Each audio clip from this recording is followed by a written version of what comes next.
Hey everyone, it's Kip Casper, Race Radio. I-69 is infinite repeat. How we feeling out there? How's your drive to the Speedway? Today is May 26th, 1996, and already the 80th running of the Indy 500. Can you believe it? For all you motorheads out there, I got you a saga. What's the saga? It's songs for the deaf. You can't even hear it.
When one thinks of a place to watch a race in Indiana, many around the world will immediately point to the Indianapolis Motor Speedway, and it's not hard to imagine why.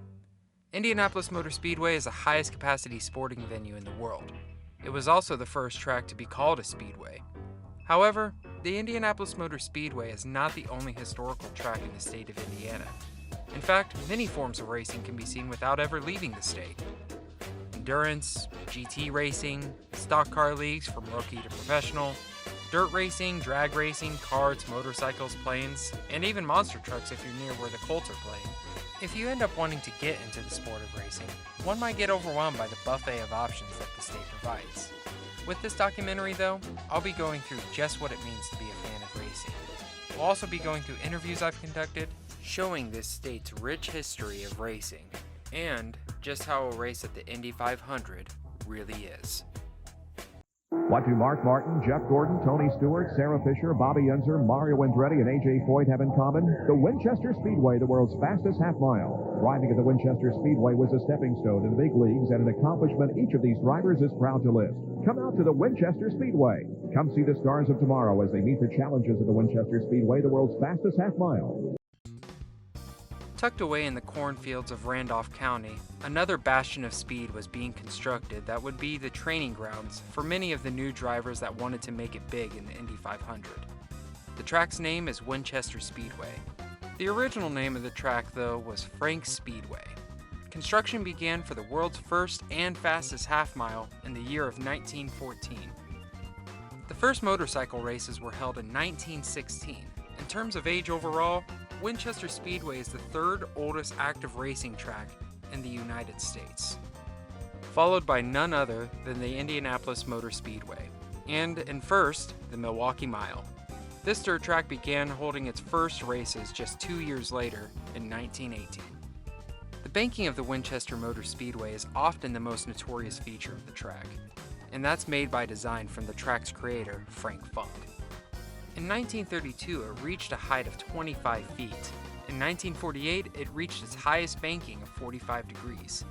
Frank also constantly experimented with mineral oil and other substances to make the track, as he said, not only dust-free, but pavement fast. These factors would carry over into making the world's fastest half mile.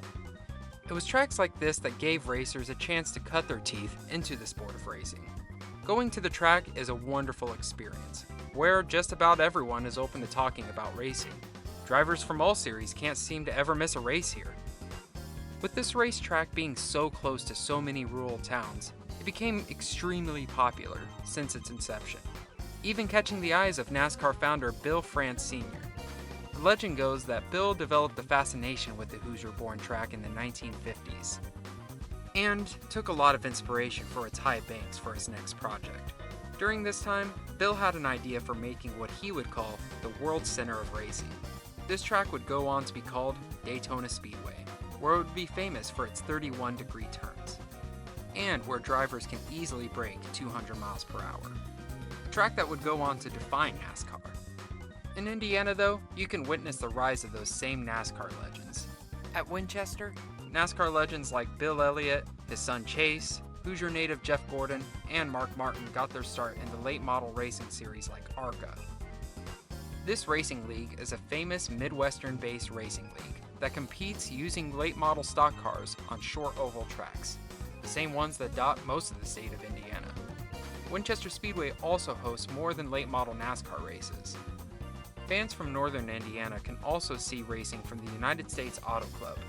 These races include older Silver Crown cars that can reach even higher speeds on paved ovals like this. These cars are among some of the largest in their category, known as sprint cars. Silver Crowns are built with more horsepower and bigger fuel tanks. This results in cars that are built more for the longer 100-mile races at these tracks. Overall, they share a lot of the same features as a sprint car that some might know if you're a Hoosier. The sprint cars you may be more familiar with are smaller and have sport wings on top. Wings that look more comfortable on a spaceship George Lucas made. These wings not only provide safety for the driver, but incredible downforce. It's this model of car that still holds the quickest lap on the world's fastest half mile.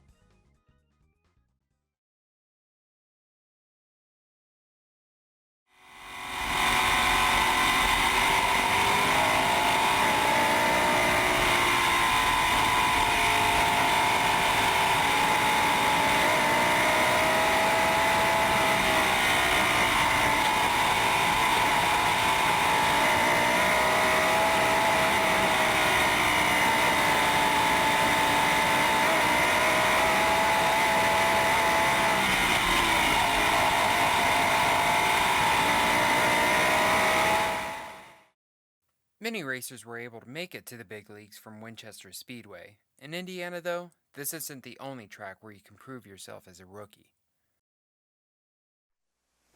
The action is back at Salem Speedway. Bring the whole family out Sunday, April 10th for all the speed and excitement of open-wheel racing. The 88 season opener features midgets, sprints, and super modifieds on one of the fastest half-mile high-bank racetracks in the nation. It's all happening Sunday, April 10th at the newly renovated Salem Speedway at the west edge of Salem, Indiana.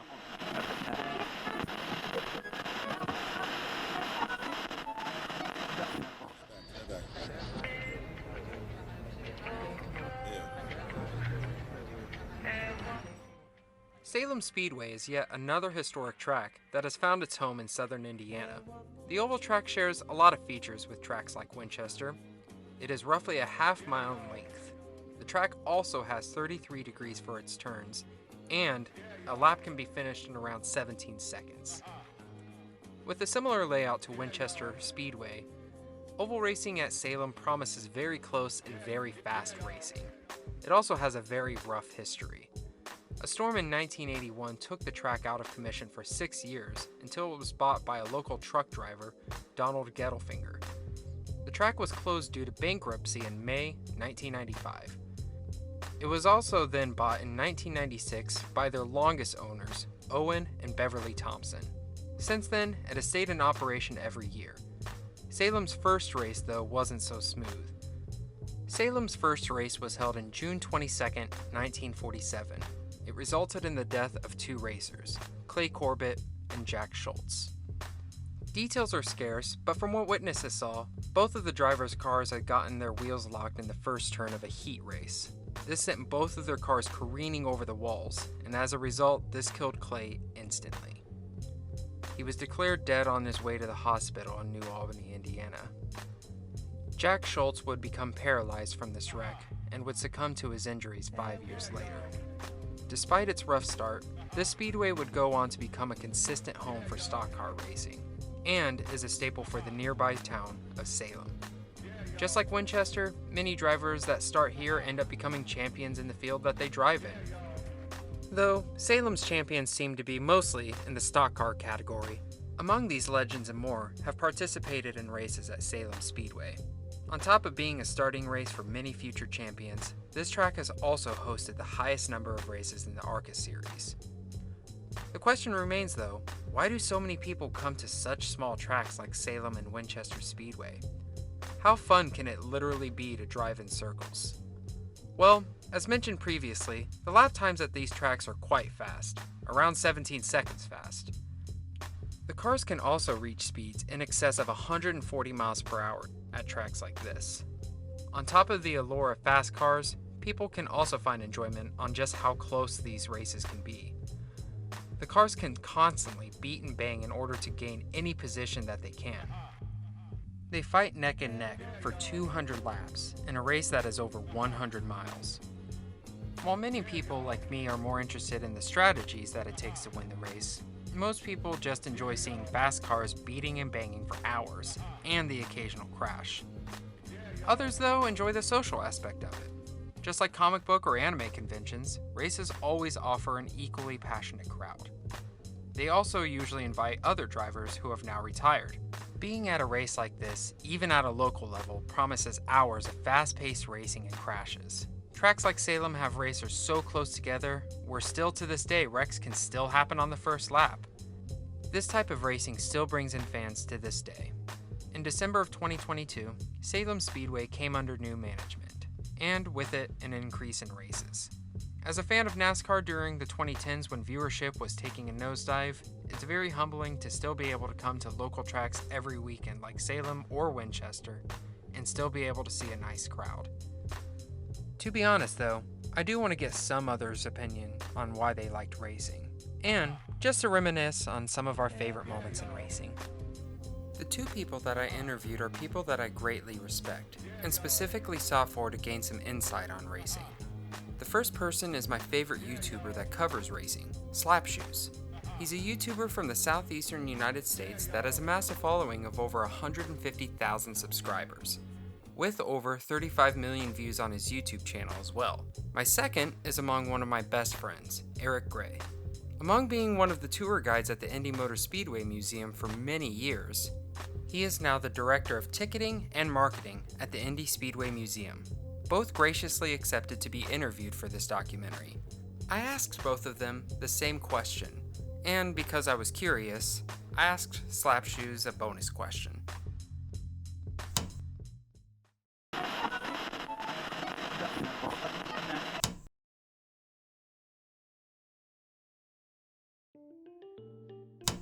It was my grandpa. He raced street stocks down at Greenville Pickens, and he used to live in Murphy, North Carolina. And right next to Murphy, North Carolina is this little town called Brasstown, which is like home to like maybe 500 people, but they have like the Tri-County racetrack out there. My grandpa worked at the Murphy newspaper. I forget what it was called, Murphy Journal or something like that. My grandpa worked at the paper in Murphy, North Carolina. And he was a sports writer, so he'd basically get paid to go to all the high school games in Brasstown and Murphy and all that. And on Saturday nights, he would go down to Tri-County Racetrack at Brasstown and write up stories for that, and who won, who finished where, and all that. And he was, seeing this happen, and he was like, "Oh heck, I can do this." So he bought a hobby stock or rather built it himself. I think it was like some old, what would be considered a classic car now. It was probably some Chevy Bel Air or something. Gutted it and was sending out there racing. And then he got a job down in Greenville, South Carolina, and he moved down here, started racing at what was Golden Strip Speedway. Is not there anymore, in Fountain Inn. Started racing at Greenville Pickens and anywhere he could. Well, I can answer both parts of that. So, who is 100% my dad? What is the Indianapolis Motor Speedway? My first trip to Indy, I was about 3.5, 4 weeks old. My dad was the co-owner of an art gallery with Indy 500 winner Ari Luyendyk, who at the time was just a one-time winner, but would go on to win two. But yeah, they ran what was called the Ari Luyendyk Motorsport Gallery, and that's where I grew up. Yeah, Dad brought me swaddled in a blanket, just a few weeks old, to the Speedway in April during testing. So all the IndyCar guys were there, and they snuck me into the garage area. And I mean snuck, because it wasn't until I was a full-grown adult that I realized infants aren't allowed in the garage area. Dad found Ari in the garage and handed me off to him. So there's this really wonderful photo of me in the garage area with my little stocking cap on from the hospital, and I'm Ari Luyendyk has me in his arms. But I have that on my desk at work. My first memory of the Speedway is 1997 when I saw Dr. Jack Miller, the racing dentist, coming at me through turn 2 at the Speedway in his beautiful Crest-sponsored IndyCar. A lot of older IndyCar fans will probably laugh their butts off at me for having that as my first memory, but that's where it all started.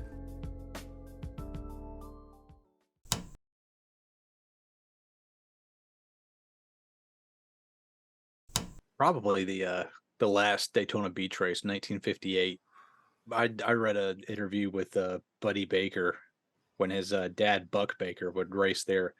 He and Richard Petty would watch their dads go out and race, and they would watch them on the beach. They'd try to climb over the sand dune, like go through the weeds and everything, go to the other side and watch them zoom down Highway A1A and then go back across. And that's just what they did for like 4 hours, just like going just running back and forth. Yeah, trying to make a trail across the dunes and like the weeds and all that, just to watch their dads race. Because I mean, that's what I did at Greenville Pickens. I was like, there's a little creek that runs down the middle of Greenville Pickens. It's been put into a tunnel now, but it was like an open creek that ran down the middle of it.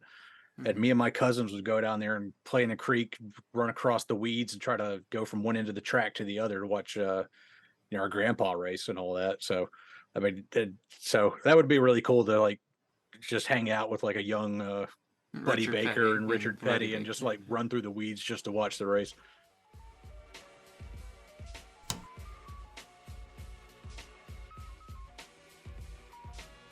Just like many racers who built their way up on short tracks, we have finally made it to the Indy 500. This is where I'll show you how the track came to be and what goes into the race.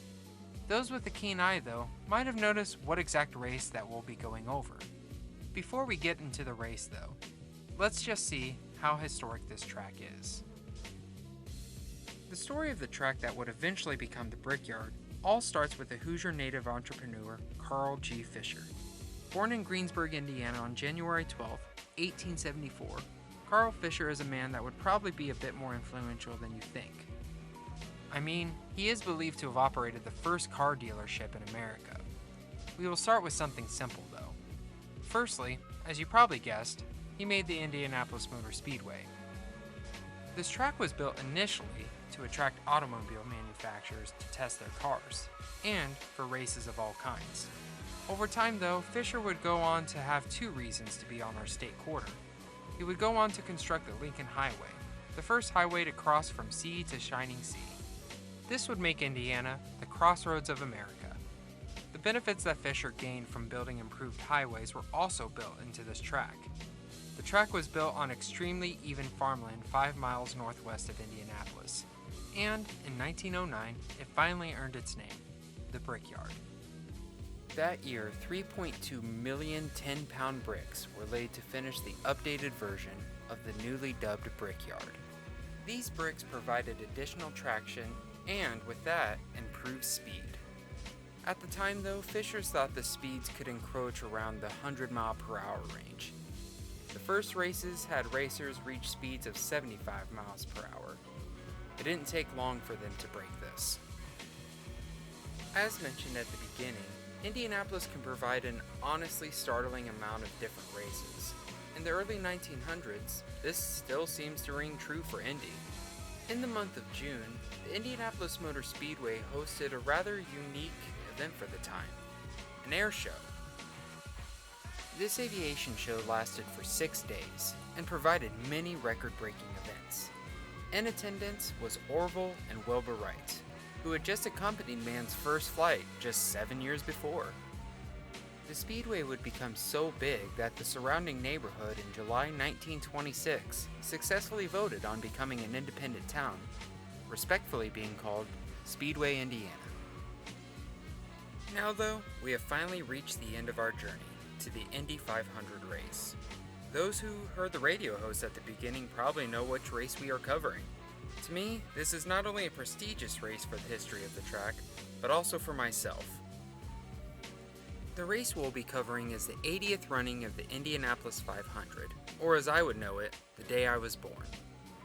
While the fastest lap time in Indy 500 history was being made, my dad was just 60 miles away, taking breaks from my delivery to watch the race unfold.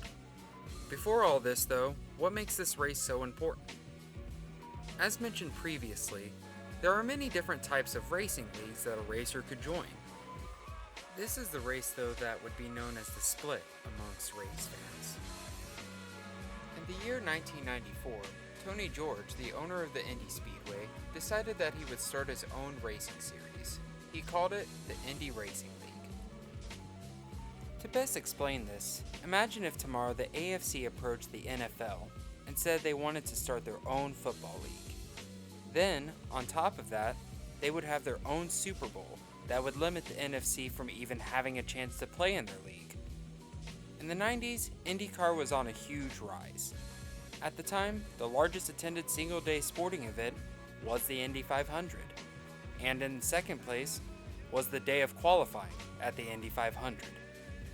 IndyCar started reaching other tracks around the world as well. The series was growing to have a variety of cars, drivers, and tracks.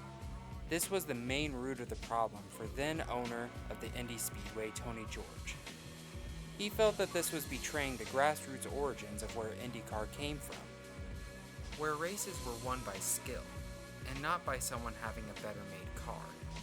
In '94, Tony decided to form the Indy Racing League under the umbrella of the USAC sanctioning body. He also formed the 25 and 8 rule. This was a rule where 25 spots in the Indy 500 were guaranteed for IRL drivers, and the remaining 8 spots were left for the rest of the teams in the kart series. This led to a walkout staged by many of the most well-known teams today. Even current Indy Speedway owner Roger Penske was part of this walkout. This would lead to the highest rookie turnout of the Indy 500 since post-World War II. This would give the most first chances in a while, especially when one of those rookies was Hoosier native Tony Stewart. A future NASCAR multi-champion would be participating in this race, even initially qualifying for second place. Though, sadly, it would be his teammate that would bring on even more bad news for the 80th running of the Indy 500. May 17th, 1996, 4 p.m. Race car driver Scott Brayton, 37 of Coldwater, Michigan, died at 12:50 p.m. local time today at Methodist Hospital of Indiana. Brayton's death was due to injuries sustained in an accident which occurred at 12:17 p.m. today at the Indianapolis Motor Speedway during practice for this year's Indianapolis 500. With Scott Brayton, who really dedicated his career towards this race and raced in it for the first time back in 1981 when he finished in 16th position and was racing the Indy Racing League circuit this year. We will have an opportunity now to show you the actual accident and as it occurred at 1:17 Eastern, 12:17 local time today at the Indianapolis Motor Speedway as Brayton blew a tire out and his lost control of his Team Menard car, and then it moved into the second turn at the Indianapolis Motor Speedway. Let's show you that accident now.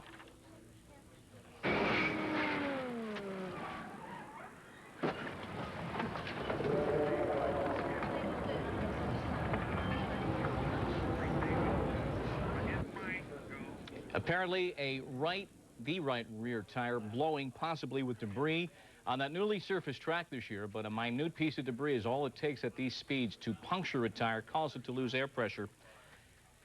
Brayton at this point was just taking this fifth car of the Team Menard garage out for a spin today and taken to Methodist Hospital, pronounced dead 37 minutes later. Scott Brayton was an Indy 500 veteran before entering the '96 race.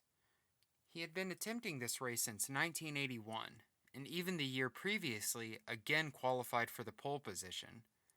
After securing his pole position, Scott Brayton would lose his life during a practice run on May 17th.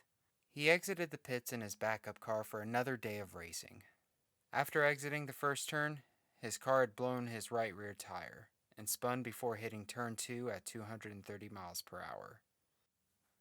After his teammates' passing, Tony Stewart had been made the rookie pole sitter for the race, and before the green flag flies, a small change is added to another car in the field.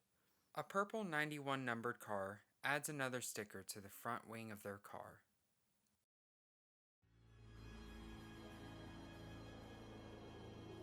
Despite the hurdles going into this race, there was still plenty to be excited about.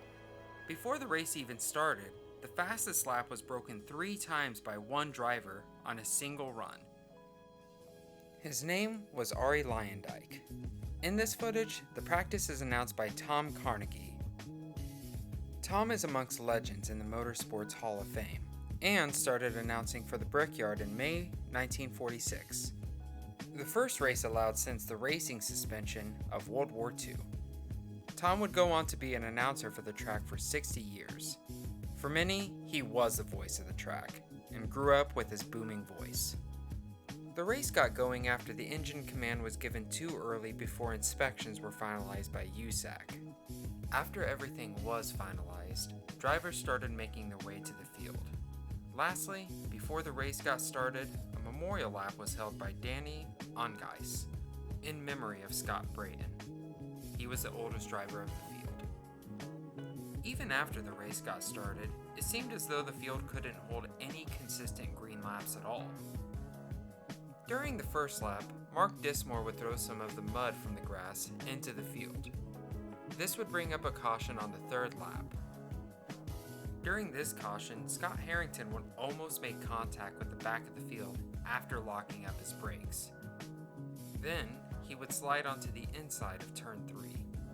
Once the green flag waved again, it would only last 3 laps until another issue occurred. Paul Durant would blow his engine, and then spin on his own fluids before crashing his car. This back and forth wouldn't end until about lap 21, when the race finally started to hold consistent laps. With some standard and not so standard fuel strategies, the next caution wouldn't come up until lap 70, when debris was found on the track. This started one of the first big rounds of pit stops for most of the drivers. However, before this caution, the Rookie of the Year Tony Stewart started experiencing some issues. His race engineers were worried about a pop-off valve, a part that was mandated by USAC at the time. In post-interviews, Tony Stewart would cement his brash racing personality by calling these parts junk and garbage. The pop-off valve moderates the boost in his car, but Tony persistently chased the leader Buddy Lazier until lap 81 when his engine would finally give out, and Tony would slip into the pits, retiring from the race. This left the race up to Buddy Lazier, driver of the Purple 91, to defend the lead from Arie Luyendyk, nicknamed the Flying Dutchman. Arie was a fierce driver to contend with.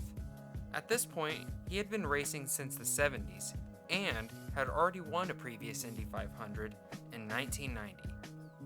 Buddy Lazier, on the other hand, was still looking for his first Indy 500 win. They would battle until another caution flag was waved on lap 94. This was caused by a wreck in Turn 2 by driver Brad Murphy. Both of the drivers would head into the pits, the Dutchman staying close until he stalled his car. After getting it to start again, Ari would catch up to the warm-up lane in time, but fate would have other plans. 105 laps into this 200-lap race, over 11 drivers were out of contention. Around this point in the race, there was about 6 drivers that were on the lead lap. A very convenient caution helped the then leader Buddy Lazier, number 91, come into the pits to top off on fuel before the last leg of the race. After this, he would only need one pit stop for fuel. The last leg for Buddy would come in the form of another caution being thrown on lap 167. With this stop, he had plenty of fuel to make it to the end, but at the cost of a slower pit stop. Other drivers were not so lucky with their fuel strategies. Drivers like Davy Jones, who seemed like didn't have enough fuel to finish the race. Davy was told by his pit crew to go into a super lean mode for his fuel consumption to make it for the remainder of the race. Buddy Lazier, on the other hand, had more than enough fuel to burn for the remainder of the race. Eventually, he passed Davy Jones with 8 laps to go.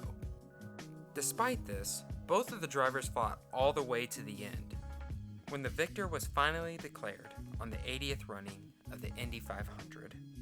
There was less than 1 second between the first and second place drivers. Green and white at the same time, 1 lap to go, 2.5 miles in the 80th running of the Indy 500. Buddy Lazier screams down toward turn 1. Jones doesn't seem like he can make a move on him.